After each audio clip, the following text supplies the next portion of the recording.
This is one exercise you want to add to your next chest workout.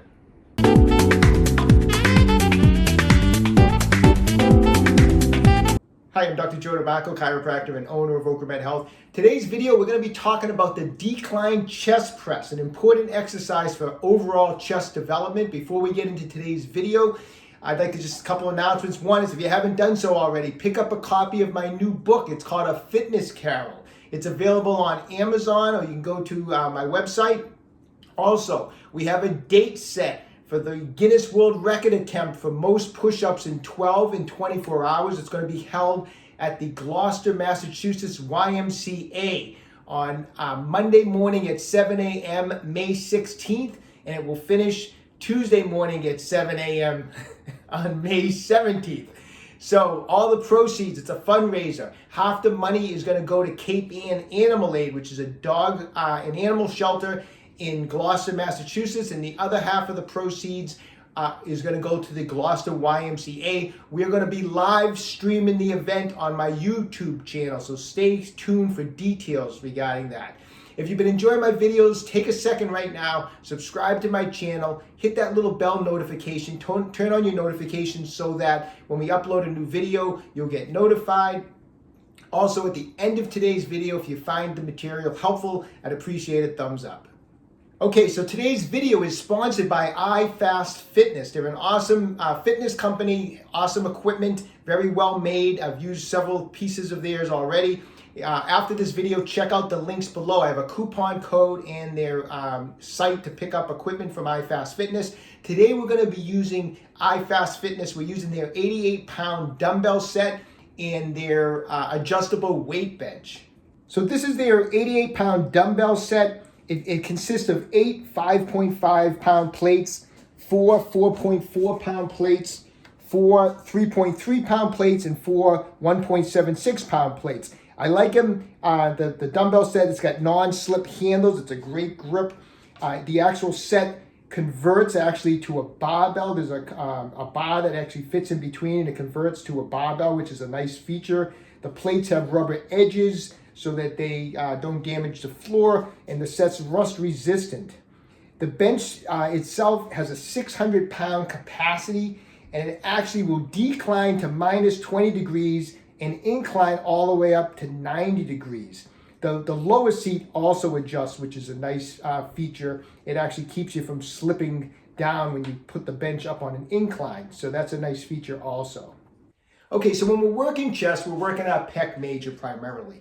And there's three main portions of the Pec Major. We got the clavicular portion, which is the upper pec up here, the sternocostal part of the pec in through this area where the sternum is, and then the lower pec, which is a lot of times known as the abdominal portion of the Pec Major.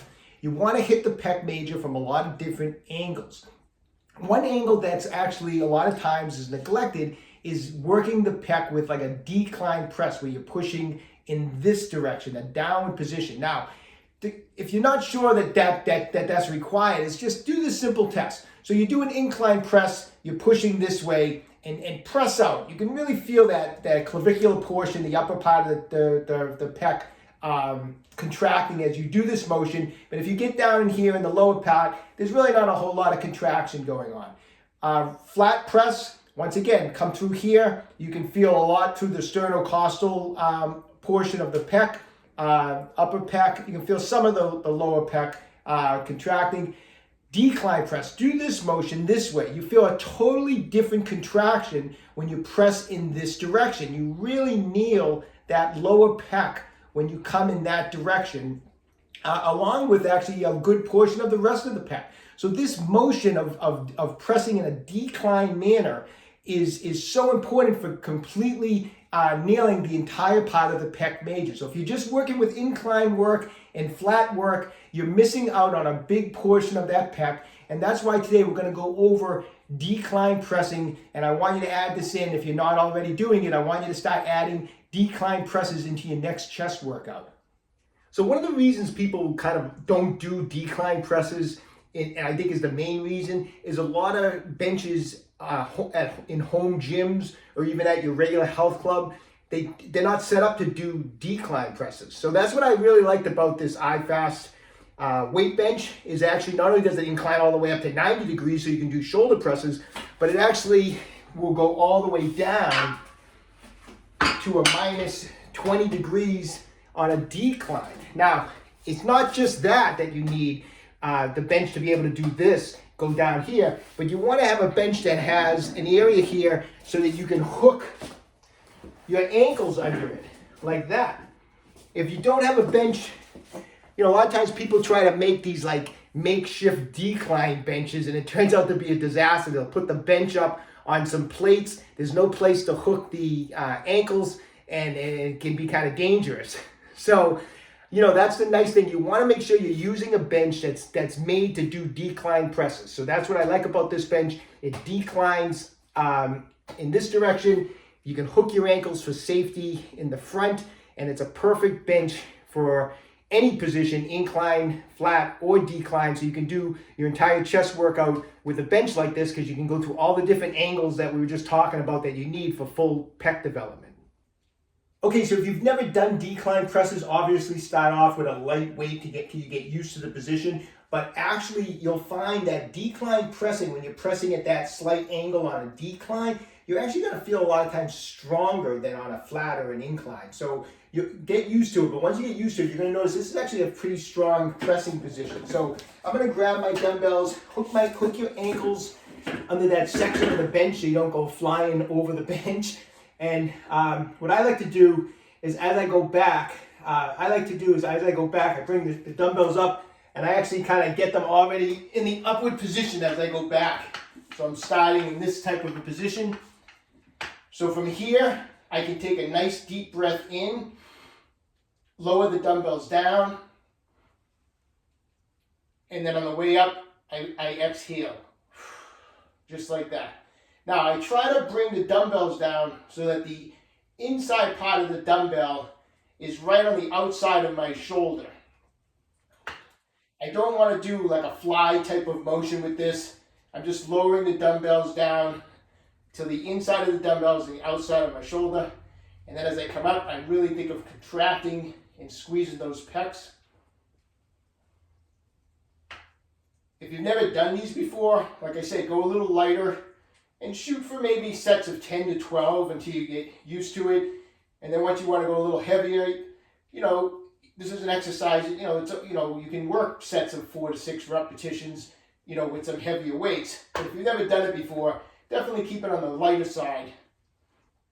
And just concentrate on the contraction on the way up. Breathe out and really squeeze those pec major muscles.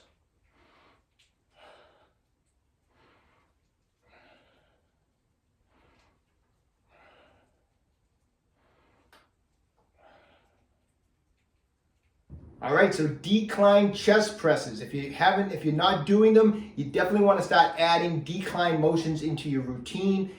If you're new at it, 3 sets, 10 to 12 repetitions. Another great way to hit that lower pec, you can start adding into your workouts, is working some dip motions. Dips are a great way to hit the lower pec also.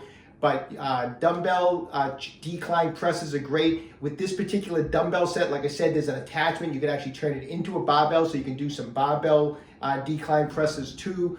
Once again, thank you to iFast Fitness for sponsoring this video. The link for the dumbbells and the bench is down below with a coupon code, okay? Hey, if you haven't bought my book yet, A Fitness Carol, pick it up on Amazon or at www.fitnesscarol.com.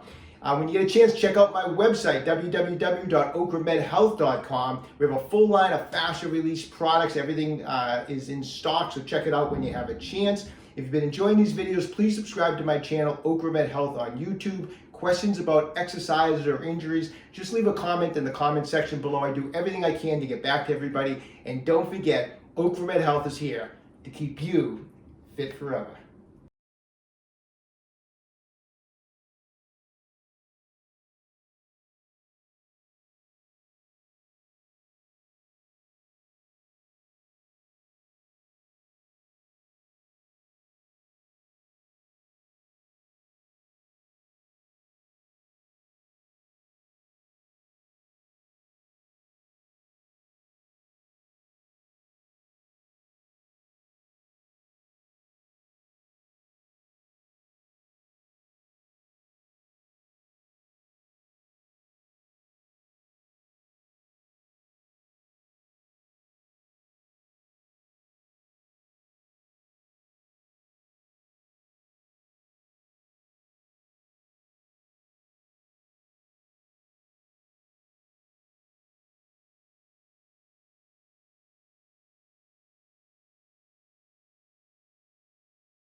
All right, get working that.